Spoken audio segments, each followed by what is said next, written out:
কোনো কিছুই বুঝতো না, সংগঠন পাগল, এবং তিনি একটা ভালো সংগঠক ছিলেন।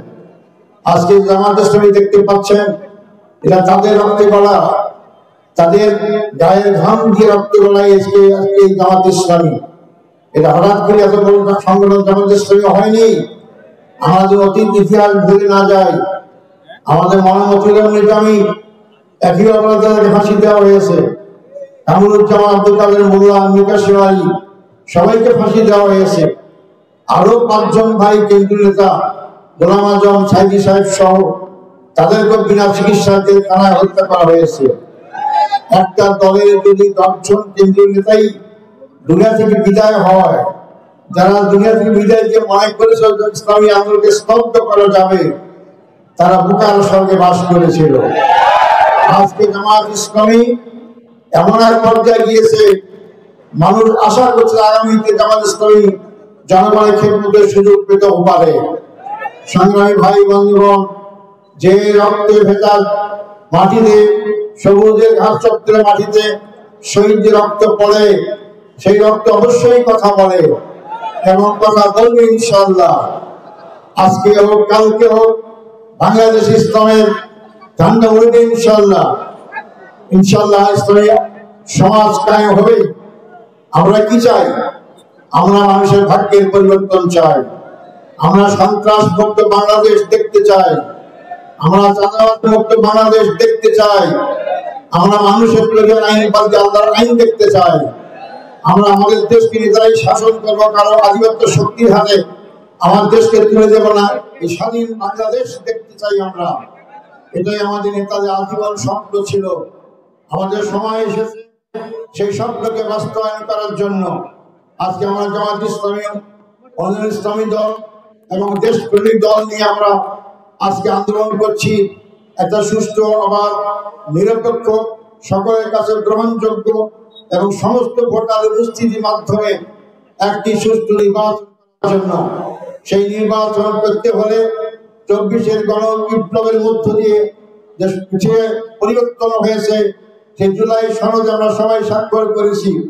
সেই স্বাক্ষরকৃত সনদ আইনি ভিত্তি দেওয়ার জন্য আমরা গণভোটের আয়োজন করার জন্য সবাই একমত হয়েছি। শুধু আমরা একদিনে হবে না, আলাদা আলাদা দিন হবে, এই ব্যাপারে দ্বিমত সৃষ্টি হয়েছে। আমরা সবাই বলেছি ঐক্যমতের ভিত্তিতে এই জাতীয় নির্বাচনের পূর্বেই গণভোটের আয়োজন করতে হবে। না এই দুইটা ভোটের এত বড় আয়োজন আমাদের দেশে সরকারের কোনো অভিজ্ঞতা নেই। এই জন্য একই দিনে 2টা ভোটের আয়োজন করা হয়, জনগণ ঠিক মতো ভোট নাও দিতে পারে এবং এই জন্য একটা বিশৃঙ্খলা সৃষ্টি হতে পারে। এই জন্য আমরা 24-এর পূর্বে ফিরে যেতে চাই না। এই জন্য আমরা এই অবস্থার একটা আইনি ভিত্তি দিতে চাই। সংগ্রামী ভাই বন্ধুগণ, বাংলাদেশ জামাত ইসলামী অনেক ত্যাগ স্বীকার করে আজকে এই পর্যায়ে এসেছে। যারা মনে করেছিল ফুৎকারে বাংলাদেশ জামাত ইসলামী নিশ্চিহ্ন করতে পারবে, তারা আজকে নিশ্চিহ্ন হয়ে গেছে। আমরা কথায় কথায় শুনতাম অমুকের বেটি দেশ ছেড়ে পালায় না, এখন সেই বেটিকে দেশ ছেড়ে পালিয়ে গিয়েছে। জামাত ইসলামীর লোকরা জনগণকে ফেলে দেশ ছেড়ে পালিয়ে যায় নাই। ফাঁসির কাছে হাসি মুখে মৃত্যুবরণ করতে শহীদ হয়েছে। 18 কোটি মানুষকে ফেলে নিরাপদ আশ্রয়ে গিয়ে সুন্দর জীবন যাপন করার লোক জামাত ইসলামী নেতারা ছিল না। আপনারা আশ্চর্য হবেন, আমাদের নেতাদের গ্রেপ্তার করা হয়। আমি তখন ভারপ্রাপ্ত সেক্রেটারি হই, ঠিক সেই সময় মীর কাসেম আলী সাহেব, যিনি ইসলামী ব্যাংকের উদ্যোক্তা, তিনি ইউপিএসের উদ্যোক্তা, তিনি তার অফিসার আমেরিকা দিয়েছিলেন।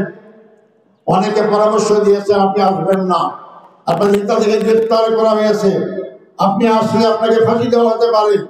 উনি কি বলেছিলেন? উনি বলেছেন আমি যাবো না। কেন? আমি কি অপরাধ করেছি? ব্যাংকের মাধ্যমে হাজার হাজার বেকার যুবকদের চাকরি দেওয়া কেমন অপরাধ? ইমিগ্রেশনের হাজার হাজার বেকার যুবকদের চাকরি দেওয়া কেমন অপরাধ? ব্যাংক হাসপাতাল করে স্বল্পমূল্যে চিকিৎসা দেওয়া কেমন অপরাধ? এই অপরাধ যদি হয়ে থাকে আমি আমেরিকায় থাকবো না। আজরাইল আমেরিকার মধ্যে আসতে পারে, বাংলাদেশেও থাকতে পারে। তিনি বীরের দেশে বাংলাদেশে এসেছেন, নিশ্চিত ফাঁসি হবে জেনেও এসেছেন। গ্রেপ্তার করা হয়েছে, ফাঁসি কার্যকর করা হয়েছে। উনি তো সুখের জীবন যাপন করে আমেরিকায় থাকতে পারলেন না। কারণ আমাদের নেতারা জনগণকে ভালোবাসে, দেশকে ভালোবাসে। যারা নিজেরা সবসময় দেশের পক্ষের শক্তি বলে, স্বাধীনতার পক্ষের শক্তি বলে, যার বাপ দেশ স্বাধীন করেছে কথায় কথায় গর্ব অহংকার করে, তারা আজকে কোথায়? তারা শুধু তাদের হাজার হাজার কর্মীকে ফেলে দিয়েই নয়, 18 কোটি মানুষকে অনিরাপদ রেখে স্বাচ্ছন্দ্য জীবন দেওয়ার পাশের দেশে আশ্রয় নিয়েছে। আজকে সেখান থেকে দেশে অন্তর্ঘাতমূলক কর্মকাণ্ডের মাধ্যমে দেশকে অস্থির করার চেষ্টা করা হচ্ছে। যারা দেশ ছেড়ে পালিয়ে যায়, জনগণকে রেখে পালিয়ে যায়, আর যাই হোক তারা দেশের পক্ষের শক্তি হতে পারে না। আর যারা দেশের জনগণের জন্য ফাঁসির কাছে ঝুলতে রাজি হয়, তারাই সত্যিকার দেশপ্রেমিক, তারাই দেশের জনগণের বন্ধু, এবং তাদের দ্বারাই দেশের জনগণের উপকার হতে পারে। তাই সংগ্রামী ভাই বন্ধুগণ, আমাদের সময় এসেছে পরিবর্তনের। এই পরিবর্তনকে স্থায়ী যদি করতে হয়, মানব রচিত আইন থেকে আমাদের বেরিয়ে আসতে হবে। এই আইন যে মানুষের কোনো কল্যাণ হতে পারে না। 55 বছরই শুধু নয়, পৃথিবীর যেখানেই মানব রচিত আইন পরিচালিত হয়েছে, সমাজের গোষ্ঠীগত মানুষ সুখ শান্তি পেয়েছে, আপামার জনসাধারণ সুখ শান্তি পায়নি। তাই আমরা চাই বাংলাদেশে আগামী দিনের ইসলাম পক্ষের শক্তি, জনগণের দোয়ায়, আল্লাহর দোয়ায় আমরা যদি দায়িত্ব পালন করতে পারি, সুযোগ পাই, তো প্রথমেই আমরা দুর্নীতিমুক্ত সমাজ কায়েম করব, দুর্নীতিমুক্ত রাষ্ট্র কায়েম করব। বাংলাদেশের সবচেয়ে বড় সমস্যা, আমাদের দেশের বড় সমস্যা দুর্নীতি। আমার দেশের সম্পদের কোনো অভাব নাই, আমার দেশের অভাব সব নেতৃত্বের। আমরা যা দেশ চালিয়েছি, দেশ চালাতে চাই, তাদের মধ্যে সততা নাই। তারা নিজের আখের গুছায়, নিজের সম্পদ দেশেই না বিদেশে পাচার করে। আমার দেশ গরিব নয়, 54 বছর গরিব করে রাখা হয়েছে আমার দেশকে। সুতরাং সুন্দর এই বাংলাদেশ, যেখানে আমাদের গোলা ভরা ধান থাকতো, সোনালি আঁশ আমার থাকতো, যেখানে আমাদের পুকুর ভরা মাছ থাকতো, আজকে সেই বাংলাদেশ কেন শুকনো হয়ে গেছে? কেন পদ্মা নদীতে আজকে অচল হয়েছে পানি? কেন আজকে সেখানে গরু গাড়ি চলে? কেন আজকে আমাদের রাজশাহী অঞ্চলে কয়েক কোটি মানুষকে ক্ষতিগ্রস্ত করা হয় ফারাক্কা আমাদের মাধ্যমে? কেন আজকে আমাদের সিলেটে টিপাই মুখের উজানে 54টা বাঁধ দিয়ে আজকে নদী শুকিয়ে রাখা হয়?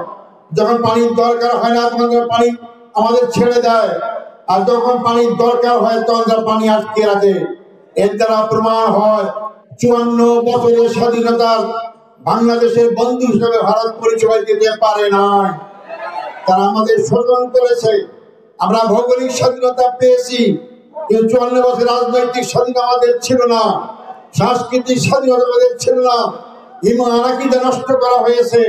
সে বাংলাদেশকে আবার সেই দিকে আমরা নিয়ে যেতে চাই না।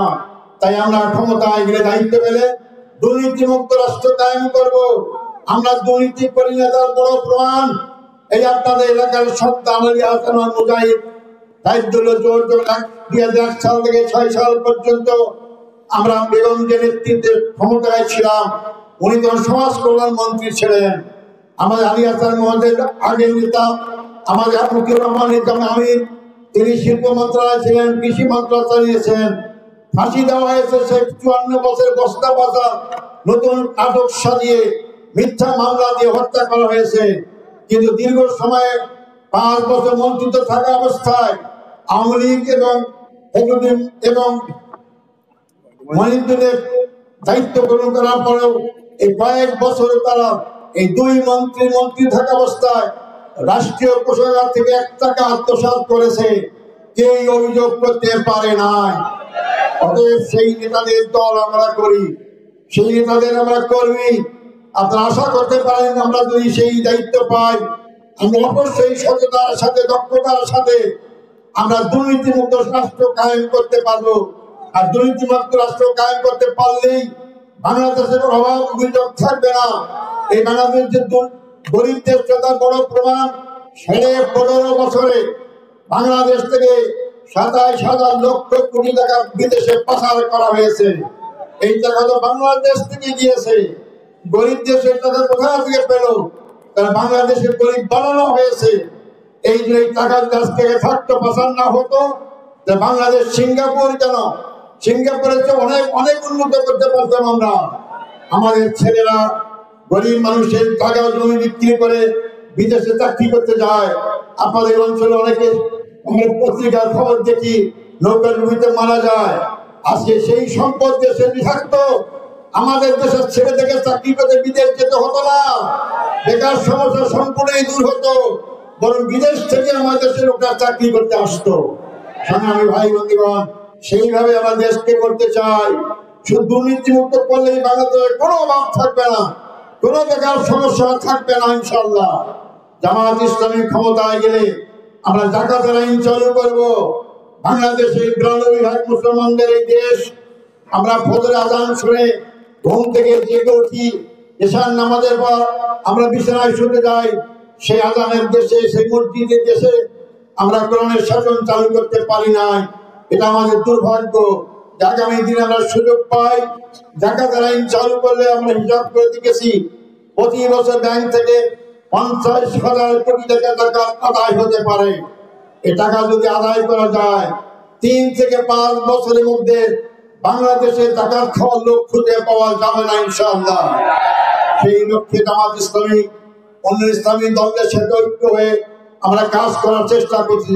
ভাই সাহেব বন্ধুগণ, আমি আপনাদেরকে বলতে চাই, আমরা যখন এই কথাগুলো বলি তখন সচেতন কিছু ব্যক্তি ইসলামকে জামাতকে সহ্য করতে পারে না।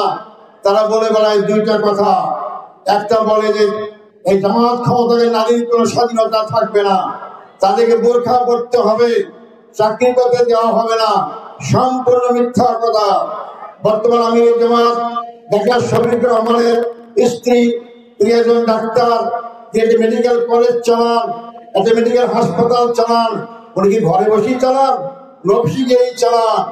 আমাদের শহীদ আব্দুল হক তাহের, তার স্ত্রী একজন প্রফেসর, ডাক্তার প্রফেসর, তিনি হাসপাতালে চাকরি করেন, তিনি শিক্ষিত হয়েছেন। তাকে তো আমরা বাধা দিইনি পুরুষ হয় যে তোমাকে বাইরে যেতে হবে। আমরা স্বাধীনভাবে চলতে পরামর্শ দেই, এই স্বাধীনভাবেই চলার ব্যবস্থা করি ইনশাআল্লাহ আমরা। অতএব আমরা নারী বিদ্বেষী নয়। আজকে ডাকসুতে অর্থাৎ ঢাকা বিশ্ববিদ্যালয় কেন্দ্রীয় ছাত্র সংসদ নির্বাচনে আমি সেই ইসলামী ছাত্র শিবিরের প্রথম সভাপতি ছিলাম ঢাকা বিশ্ববিদ্যালয়। তখন আমরা প্রকাশ্যে নামাজ পড়তে পারতাম না, ইসলামের দাওয়াত দিতে পারতাম না। আলহামদুলিল্লাহ এতদিন পর 2024 সালের বিপ্লবের পর ইসলামী ছাত্র শিবির প্রকাশ্যে কাজ করার সুযোগ পেয়ে মাত্র কয়েক মাসের ব্যবধানে ডাকসু নির্বাচনের সংখ্যাগরিষ্ঠতা অর্জন করতে পেরেছিল এবং তাদেরকে অনেক আপনারা ত্যাগ স্বীকার করতে হয়েছিল। এই নির্বাচনের পর এক ছাত্রীকে একজন সাংবাদিক জিজ্ঞেস করছিল, তোমরা কাকে ভোট দিয়েছ? ইসলামী ছাত্র শিবিরকে। বলে ইসলামী ছাত্র রক কাটে, ও তোমাদের ঘর থেকে বের করতে দেবে না। রক কাটে কিনা আমি জানি না, বোরখা পড়তে বলবে কিনা আমি জানি না, তবে তাদের কাছে আমি নিরাপদ। তার মানে ইসলাম পন্ডিতের কাছে এই মহিলারা সবচেয়ে বড় নিরাপদ। বিশ্ববাজারের ছাত্র তন্ত্রকে শক্তি যৌবন, তাদের কাছে যদি একজন তন্ত্রকে ছাত্র নিরাপদ থাকতে পারে, তাদের পিতা আমরা, আমাদের রক্ত অত গরম না। আমরা যদি দায়িত্ব পাই, সমগ্র বাংলাদেশের নারী সবচেয়ে নিরাপত্তা ভোগ করতে পারবে ইনশাআল্লাহ। আমাদের বলা হয় ক্ষমতায় গেলে হিন্দুদের কচুকাটা করবে। আমি বলতে চাই ব্যাখ্যা বেশি দেব না। ঘুন্ডিদের নাকি আমি অনেক মন্দির টন্দির ভাঙবো। একটু মনে করে দেখেন, যখন হাসিনা ক্ষমতায় ছিল দুর্গা পূজার সময় প্রায় মন্দির ভাঙা হতো, অগ্নি সংযোগ করা হতো, ইত্যাদি করা হতো। আর দোষ চাপাইত ছাত্র শিবির জামাত ইসলামীকে, আমাদের গ্রেপ্তার করা হতো। এবার আমি বলতে চ্যালেঞ্জে বলতে চাই, কোন মিডিয়া বলতে পারে নাই 2025 সালে যে দুর্গা পূজা হয়েছে বাংলাদেশের কোন জায়গায় একটি দুর্গা পূজা হামলা করা হয় নাই, মূর্তি ভাঙা হয় নাই। তাহলে আগে কারা করলো? যারা আগে করেছে তারা দেশ থেকে পালিয়ে গিয়েছে, তারা আজকে নাই যে হিন্দু নিরাপদ। ওদের জামাত ইসলামী ক্ষমতায় আপনারা সবচেয়ে নিরাপদ থাকবেন। আমরা ওদের আমি 24 সালের পরেই মন্দিরগুলোকে পাহারা দেওয়ার নির্দেশ দিয়েছিলেন। জামাতের নেতা কর্মীরা রাত থেকে মণ্ডপগুলোকে ভাড়া দিয়েছেন যাতে কেউ মণ্ডপ ভাঙে আমাদেরকে দোষ চাপাতে না পারে। মুসলিম ভাইরা আপনারা আশ্বস্ত হন, যদি আমাদের ইসলামী ক্ষমতা যেতে পারে সবাই আপনার জামাত ইসলামীকে নিরাপদ থাকবেন। আপনার নিজেরাই সাক্ষী, আপনাদের বাড়ি কেউ জামাত ইসলামী দখল করে নাই, আপনাদের জমিতে কেউ জায়গা দখল করে নাই, আপনাদের মেয়েকে ঘর থেকে জামাত ইসলামীকে বের করা নাই। যারা বের করেছে তারা এই দেশ থেকে বেরিয়ে গিয়েছে। আসুন আগামী দিনে এই বাংলাদেশ সবার, শুধু মুসলমানদেরই নয়, বাংলাদেশের নাগরিক যারা তারাই বাংলাদেশের সম্মানজনক নাগরিক। সব নাগরিকের সুখ শান্তি থাকার দায়িত্ব ইসলাম। ইসলাম কায়েম হলে সবাই সুখ শান্তি পেতে পারে। আসুন সেই লোক আগামী নির্বাচনে আমরা আমাদের মতামত আমরা ব্যক্ত করার চেষ্টা করি।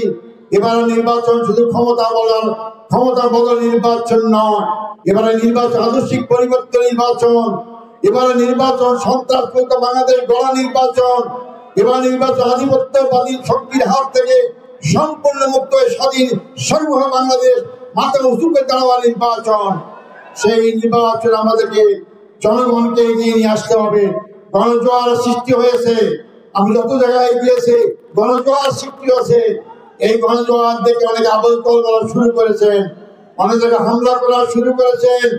হামলা করে জামাত ইসলামী স্তব্ধ করতে পারবেন না। আপনারা তো যুবক এখানে আছে, বলতে চাই আপনারা যুবক পাহারা দেবেন প্রত্যেকটা ভোট কেন্দ্রে।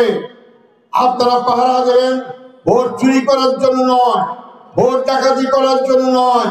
তবে যারা ভোট দিতে বাধা দেবে, যারা ব্যালট বাক্স ছিনতাই করতে আসবে, তারাও দুহাত নিয়ে আসবে। আপনারা দুহাত আছেন, তারা যেন দুহাত ফেরত নিয়ে যেতে না পারে।